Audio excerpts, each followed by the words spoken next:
El conflicto entre Israel y Gaza, una historia desde los tiempos bíblicos.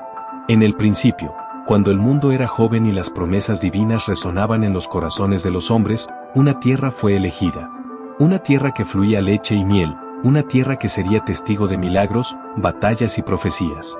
Esta es la historia de un conflicto que comenzó con una promesa y que ha perdurado por milenios, una saga épica que une el pasado bíblico con el presente moderno. Todo comenzó con un hombre llamado Abraham, quien más tarde sería conocido como Abraham. Dios le hizo una promesa que cambiaría el curso de la historia: y haré de ti una nación grande, y te bendeciré, y engrandeceré tu nombre, y serás bendición, y en ti serán benditas todas las familias de la tierra. Génesis 12, 2-3. Abraham, obediente, partió hacia la tierra de Canaán, la tierra prometida. Allí, su descendencia se multiplicó, pero también enfrentó conflictos. Abraham tuvo 2 hijos, Ismael, nacido de la sierva Agar, e Isaac, el hijo de la promesa, nacido de Sara. Dios le dijo a Abraham: en Isaac te será llamada descendencia. Génesis 21-12. Sin embargo, también prometió que Ismael sería padre de una gran nación. Así, las semillas de 2 pueblos, los israelitas y los árabes, fueron sembradas en la misma tierra. Ismael, el primogénito, creció en el desierto y se convirtió en un arquero experto. Dios estuvo con él y cumplió su promesa. Y en cuanto a Ismael, también te he oído, he aquí que le bendeciré, y le haré fructificar y multiplicar mucho en gran manera, 12 príncipes engendrará, y haré de él una gran nación. Génesis 17-20. Los descendientes de Ismael se establecieron en la región que hoy conocemos como el mundo árabe. Isaac, por su parte, fue el heredero de la promesa. De él nació Jacob, quien más tarde sería llamado Israel. Jacob tuvo 12 hijos, que se convirtieron en las 12 tribus de Israel. Estas tribus se establecieron en la tierra de Canaán, pero no sin enfrentar resistencia. La tierra de Canaán no estaba vacía. Los filisteos, un pueblo guerrero y marítimo, habitaban la región costera que hoy incluye Gaza. Desde los tiempos de los patriarcas, los israelitas y los filisteos estuvieron en conflicto. Esta rivalidad se intensificó con el tiempo, convirtiéndose en una lucha por el control de la tierra prometida. Uno de los héroes más emblemáticos de esta época fue Sansón, un juez de Israel dotado de una fuerza sobrehumana. Sansón luchó contra los filisteos, quienes oprimían al pueblo de Israel. Su historia es una de las más dramáticas de la Biblia. Y el Espíritu de Jehová vino sobre él, y despedazó al león como quien despedaza un cabrito. Jueces 14:6. Sansón, con sus hazañas, se convirtió en un símbolo de resistencia, pero también de la compleja relación entre Israel y sus vecinos. Sin embargo, Sansón no fue el único líder que enfrentó a los filisteos. Saúl, el primer rey de Israel, también libró batallas contra ellos. Saúl fue un hombre elegido por Dios, pero su reinado estuvo marcado por la inseguridad y la desobediencia. Una de las batallas más famosas de su reinado fue la confrontación en el valle de Ela, donde un joven pastor llamado David enfrentó al gigante Goliat. David, con solo una honda y una piedra, derribó al gigante filisteo. Tú vienes a mí con espada y lanza y jabalina, mas yo vengo a ti en el nombre de Jehová de los ejércitos. Primera de Samuel 17:45. Esta victoria no solo marcó el inicio del ascenso de David al trono, sino que también simbolizó la fe inquebrantable de Israel en su Dios. David, el rey más célebre de Israel, consolidó el reino y estableció Jerusalén como su capital. Bajo su reinado, Israel floreció. David fue un guerrero, un poeta y un hombre según el corazón de Dios. Sin embargo, su reinado no estuvo exento de conflictos. Los filisteos, aunque derrotados en múltiples ocasiones, seguían siendo una amenaza. El hijo de David, Salomón, llevó el reino a su máximo esplendor. Construyó el primer templo en Jerusalén, un lugar sagrado donde Dios moraría entre su pueblo. Y habité en casa cubierta de cedro, mientras que el arca de Dios está entre cortinas. Segunda de Samuel 7:2. Sin embargo, la opulencia y las alianzas políticas de Salomón llevaron al reino por un camino peligroso. Tras la muerte de Salomón, el reino se dividió, Israel al norte y Judá al sur.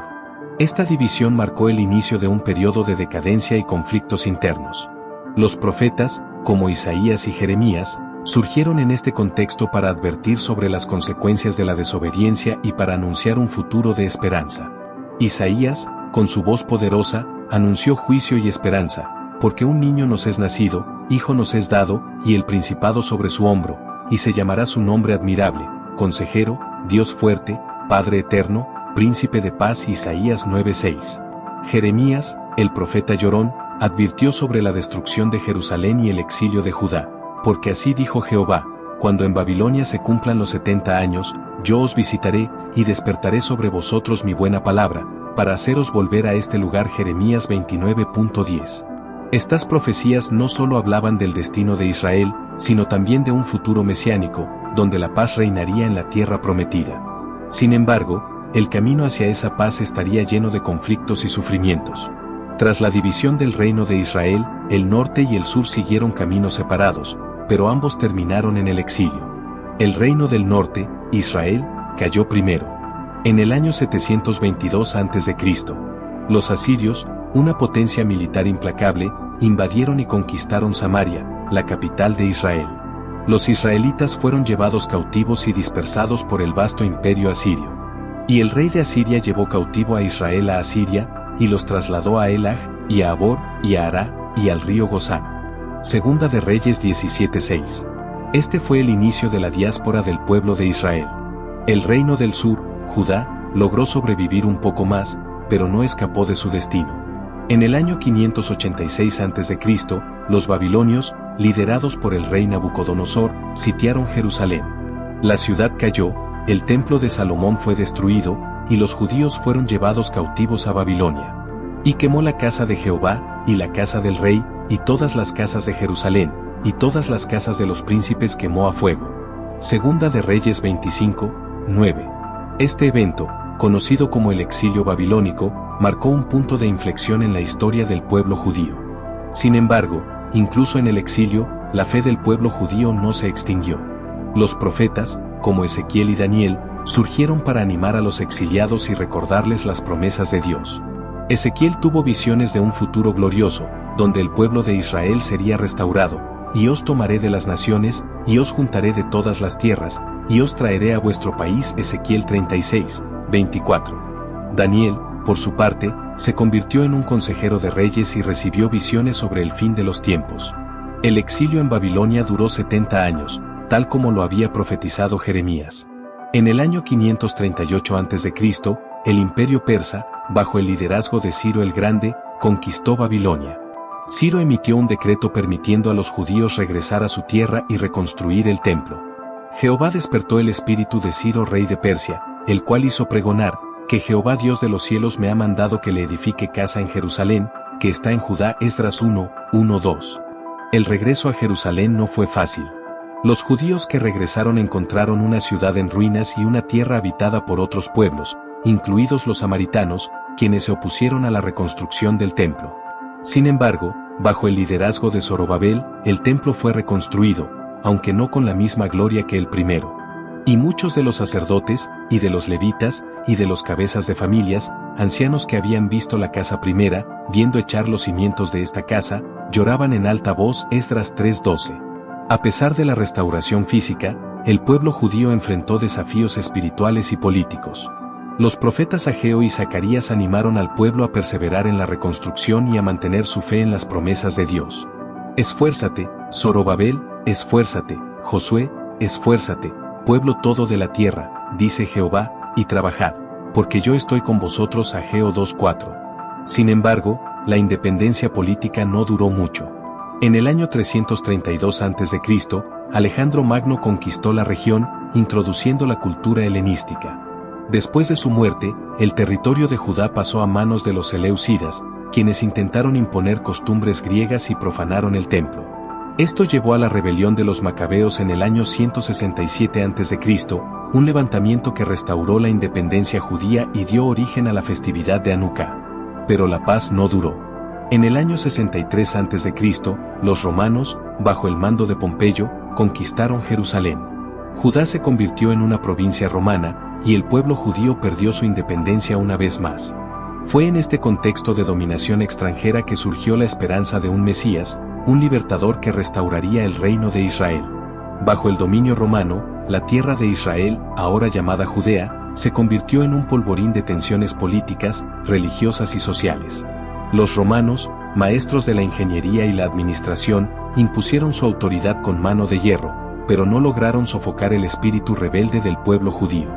En el año 37 a.C., Herodes el Grande, un rey de Roma, ascendió al trono de Judea. Aunque era un gobernante eficaz y un constructor visionario, fue responsable de la expansión del Segundo Templo, una maravilla arquitectónica.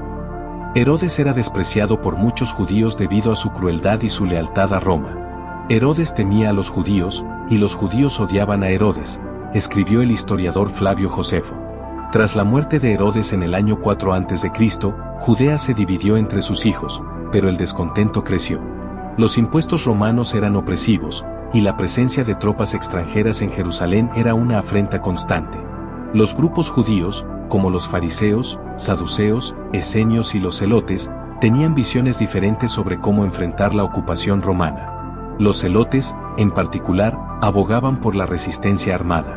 En el año 66 después de Cristo, la tensión estalló en una revuelta abierta. Los judíos se levantaron contra Roma en lo que se conoció como la Gran Revuelta Judía. Inicialmente, los rebeldes lograron algunas victorias, pero el poderío militar de Roma era abrumador. En el año 70 después de Cristo, el general Tito sitió Jerusalén. La ciudad cayó después de un asedio brutal, y el Segundo Templo fue destruido.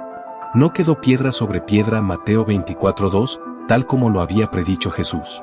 La destrucción del templo fue un golpe devastador para el pueblo judío. El templo no solo era el centro de la vida religiosa, sino también un símbolo de la presencia de Dios entre su pueblo. Con su destrucción, el judaísmo tuvo que reinventarse, centrándose en la sinagoga y la interpretación de la Torá. Tras la caída de Jerusalén, los judíos fueron dispersados por todo el Imperio Romano en lo que se conoció como la diáspora. Algunos fueron vendidos como esclavos, otros huyeron a comunidades judías establecidas en lugares como Alejandría, Babilonia y Roma. A pesar de la dispersión, el pueblo judío logró preservar su identidad a través de la fe, las tradiciones y la ley oral. En el año 132 después de Cristo, estalló una segunda revuelta judía, liderada por Simón Bar Kokhba. Durante un tiempo, los rebeldes lograron establecer un estado independiente, pero Roma respondió con toda su fuerza. En el año 135 después de Cristo, la revuelta fue aplastada, y el emperador Adriano prohibió a los judíos entrar en Jerusalén, que fue rebautizada como Aelia Capitolina. La tierra de Israel, ahora llamada Palestina por los romanos, en referencia a los filisteos, antiguos enemigos de Israel, quedó en ruinas. Los judíos que permanecieron en la región vivieron bajo condiciones de opresión y pobreza. Sin embargo, la esperanza de regresar a Sión nunca se extinguió. A lo largo de los siglos, los judíos mantuvieron viva la memoria de la tierra prometida a través de la oración, la literatura y las tradiciones. En cada Pascua, recitaban, "El año que viene en Jerusalén".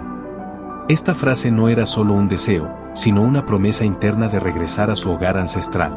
Mientras tanto, la región de Palestina siguió siendo un crisol de culturas y religiones. Con el surgimiento del cristianismo en el siglo I y la expansión del Islam en el siglo VII, Jerusalén se convirtió en una ciudad sagrada para las tres grandes religiones monoteístas. En el siglo VII, un nuevo poder emergió en la península arábiga que cambiaría para siempre el curso de la historia en el Medio Oriente. Mahoma, un comerciante de la Meca, comenzó a recibir revelaciones que formarían la base del Islam. En el año 622 después de Cristo, Mahoma y sus seguidores emigraron a Medina, un evento conocido como la Égira, que marca el inicio del calendario islámico. Tras la muerte de Mahoma en el 632 después de Cristo, sus seguidores, conocidos como los califas, expandieron el Islam rápidamente. En el año 638 después de Cristo, el califa Omar conquistó Jerusalén, marcando el inicio del dominio musulmán en la región. Para los musulmanes, Jerusalén se convirtió en la tercera ciudad más sagrada, después de la Meca y Medina, debido a su conexión con el viaje nocturno de Mahoma a Isra y Miraj. Durante los siglos siguientes, la región de Palestina fue gobernada por diferentes dinastías musulmanas, incluyendo los omeyas, los abasíes y los fatimíes. Los judíos y los cristianos, considerados gente del libro, fueron tolerados pero sometidos a impuestos especiales y restricciones. A pesar de esto, Jerusalén siguió siendo un centro de peregrinación para las tres religiones. Sin embargo, la paz relativa se vio interrumpida en el siglo XI con la llegada de los turcos selyúcidas, quienes tomaron el control de Jerusalén en el 1071 después de Cristo. Los selyúcidas eran menos tolerantes que sus predecesores, y las noticias de persecuciones contra los peregrinos cristianos llegaron a Europa. Esto, junto con el llamado del Papa Urbano II en el 1095 después de Cristo, desencadenó las cruzadas. Las cruzadas fueron una serie de campañas militares lanzadas por los cristianos de Europa para recuperar Jerusalén y otros lugares sagrados de manos musulmanas. La primera cruzada, iniciada en 1096 después de Cristo, culminó con la captura de Jerusalén en 1099 después de Cristo. Los cruzados masacraron a miles de musulmanes y judíos y establecieron el reino de Jerusalén. El dominio cruzado en Tierra Santa duró casi 2 siglos, pero estuvo marcado por constantes conflictos con los estados musulmanes vecinos. Figuras como Saladino, el sultán de Egipto y Siria, se convirtieron en héroes para los musulmanes.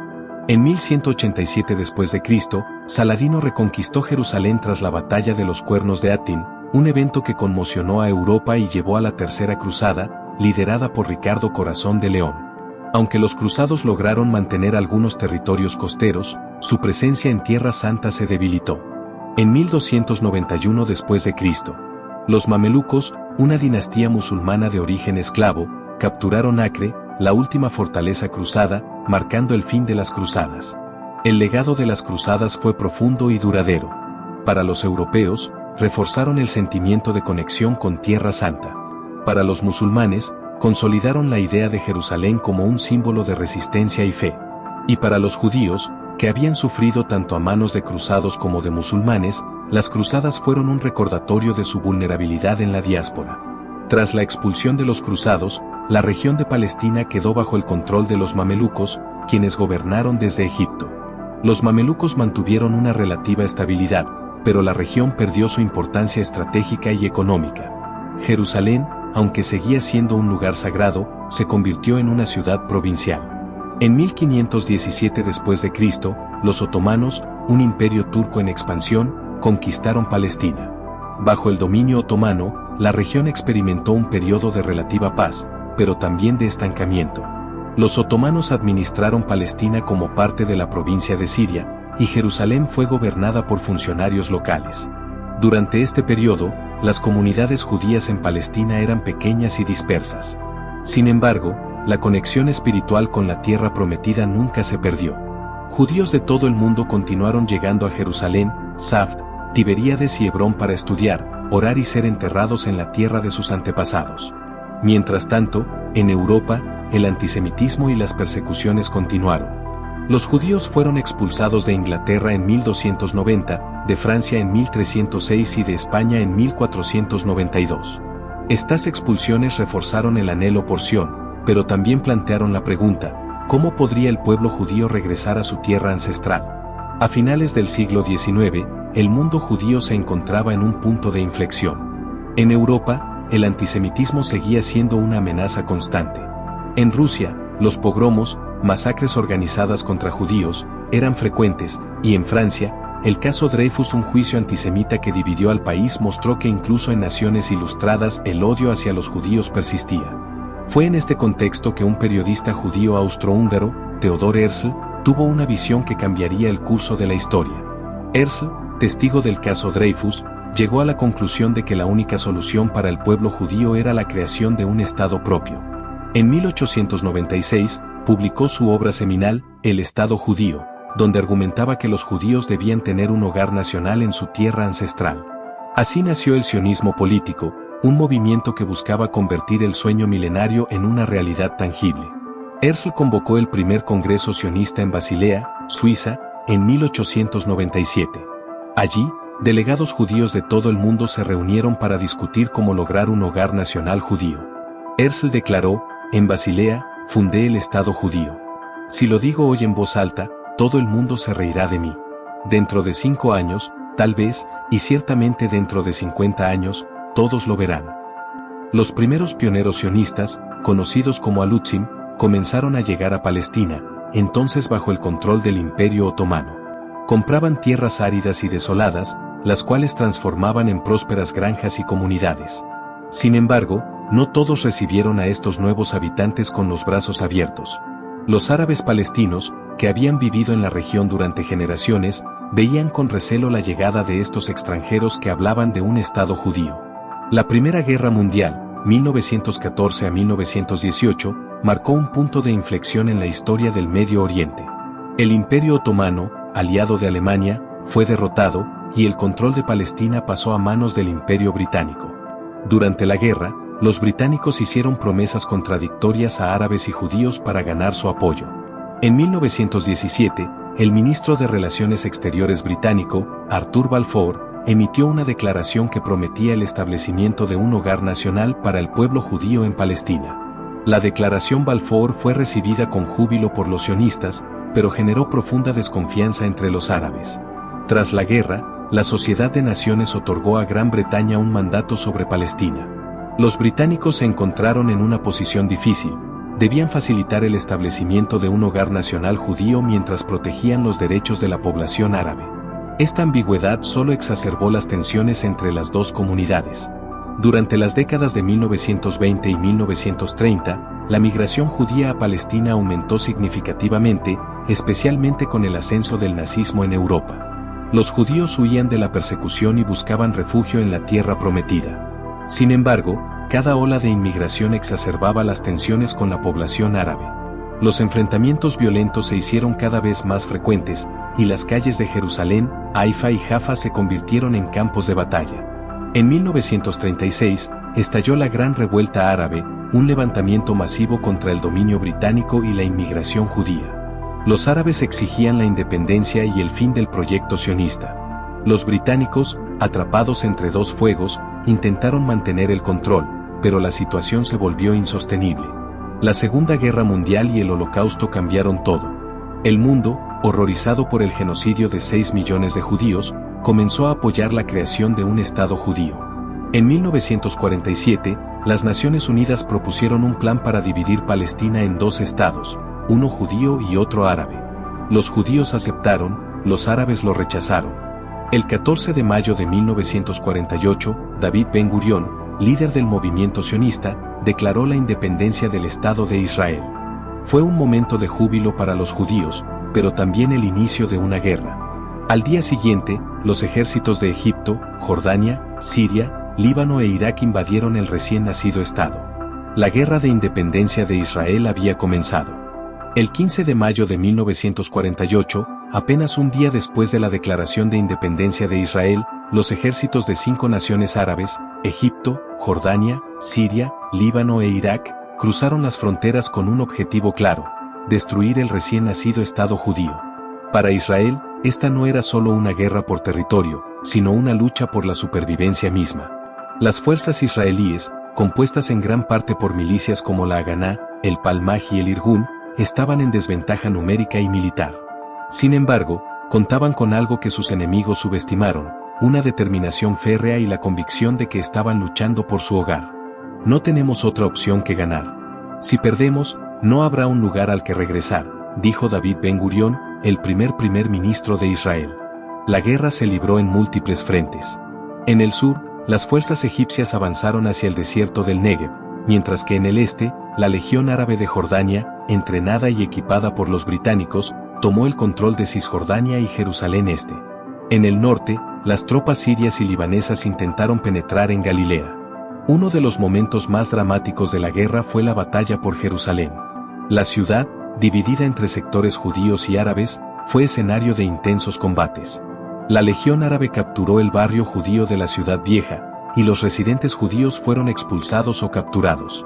Sin embargo, los israelíes lograron mantener el control de la parte occidental de la ciudad, asegurando un corredor hacia el resto del país. A pesar de las dificultades, Israel logró resistir y, en algunos casos, contraatacar.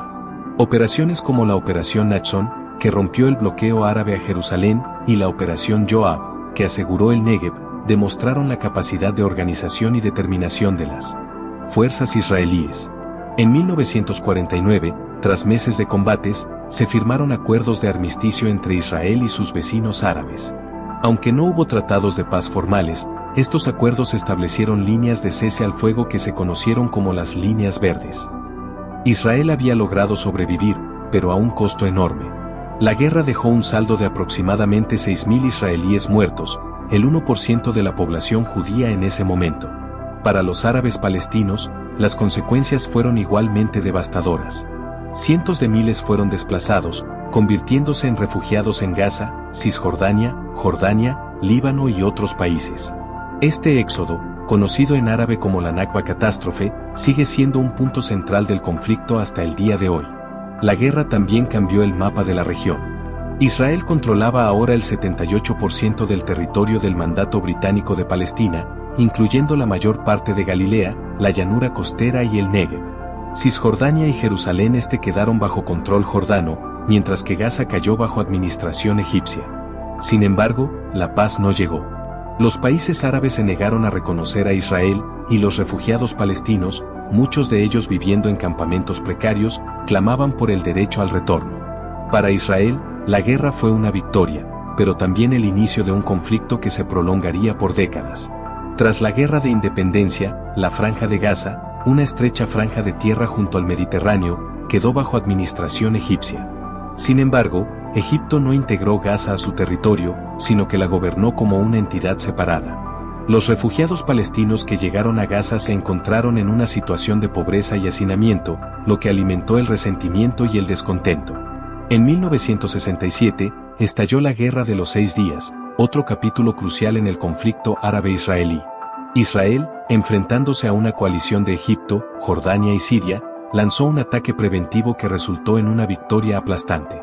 En solo 6 días, Israel capturó Cisjordania, Jerusalén Este, los Altos del Golán y la Franja de Gaza. La ocupación israelí de Gaza marcó el inicio de una nueva era en el conflicto. Para los palestinos, Gaza se convirtió en un símbolo de resistencia. Para Israel, fue un territorio problemático, lleno de desafíos políticos y de seguridad. Tras la Guerra de los 6 días en 1967, la Franja de Gaza quedó bajo ocupación militar israelí. Para Israel, la captura de Gaza fue una victoria estratégica, pero también un desafío logístico y político.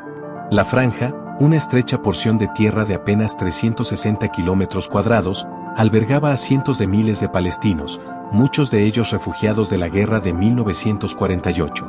La ocupación israelí trajo consigo cambios significativos en la vida de los gazatíes. Se establecieron asentamientos judíos en la franja, lo que generó tensiones y resentimientos entre la población local. Los palestinos de Gaza vivían bajo un régimen militar que controlaba todos los aspectos de su vida, desde los permisos de trabajo hasta los movimientos entre ciudades. Sin embargo, la ocupación también despertó un espíritu de resistencia. En las décadas de 1970 y 1980, surgieron grupos militantes palestinos que buscaban expulsar a Israel de los territorios ocupados. La Organización para la Liberación de Palestina, OLP, liderada por Yasser Arafat, se convirtió en la voz principal de la resistencia palestina, aunque su base de operaciones estaba principalmente en el Líbano y Túnez. En Gaza, la resistencia tomó formas más locales.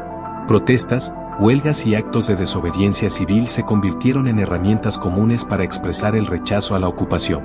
Sin embargo, la situación en Gaza seguía siendo precaria.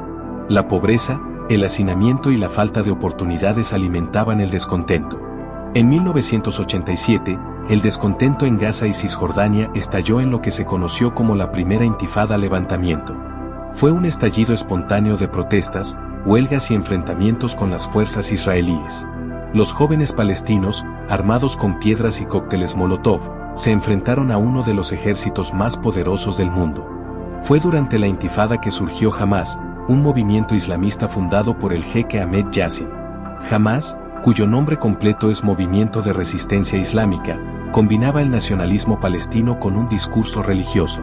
Su carta fundacional rechazaba cualquier reconocimiento de Israel y abogaba por la creación de un Estado islámico en toda Palestina. La primera intifada duró hasta 1993 y dejó un saldo de miles de muertos, en su mayoría palestinos. Aunque no logró poner fin a la ocupación, la intifada cambió la dinámica del conflicto. Puso a los palestinos en el centro de la atención internacional y llevó a negociaciones que culminaron en los acuerdos de Oslo. En 1993, tras meses de negociaciones secretas en Oslo, Noruega, Israel y la OLP firmaron un acuerdo histórico. Los acuerdos de Oslo establecieron un marco para la autonomía palestina en Gaza y Cisjordania. Se creó la Autoridad Nacional Palestina, ANP, con Yasser Arafat como su líder, y se inició un proceso de retirada parcial de las fuerzas israelíes. Sin embargo, los acuerdos de Oslo no resolvieron los problemas de fondo. Cuestiones como el estatus de Jerusalén, los refugiados palestinos y los asentamientos israelíes quedaron sin resolver. Además, grupos como Hamás rechazaron los acuerdos y continuaron con la resistencia armada. En 2005, Israel decidió retirarse unilateralmente de Gaza, desmantelando todos sus asentamientos y retirando a sus tropas. Sin embargo, en lugar de traer paz, la retirada israelí dejó un vacío de poder que Hamás aprovechó. En 2007, tras un breve conflicto interno con Fatah, el partido de Arafat, Hamás tomó el control de Gaza. Desde 2007, Gaza ha estado bajo el control de Hamás, un grupo considerado terrorista por Israel, Estados Unidos y la Unión Europea. El bloqueo impuesto por Israel y Egipto ha convertido a Gaza en una prisión al aire libre, con una economía colapsada y una población que sufre cortes de electricidad, escasez de agua y falta de medicamentos. El conflicto entre Israel y Gaza ha estallado en varias ocasiones, con operaciones militares como Plomo Fundido, 2008 a 2009, Pilar Defensivo 2012 y Margen Protector 2014. Cada enfrentamiento ha dejado cientos de muertos y ha profundizado el ciclo de violencia. Hoy, Gaza sigue siendo un símbolo de resistencia para algunos y de sufrimiento para otros. El conflicto entre Israel y Gaza no es solo una disputa territorial, sino una lucha por la identidad, la dignidad y el futuro.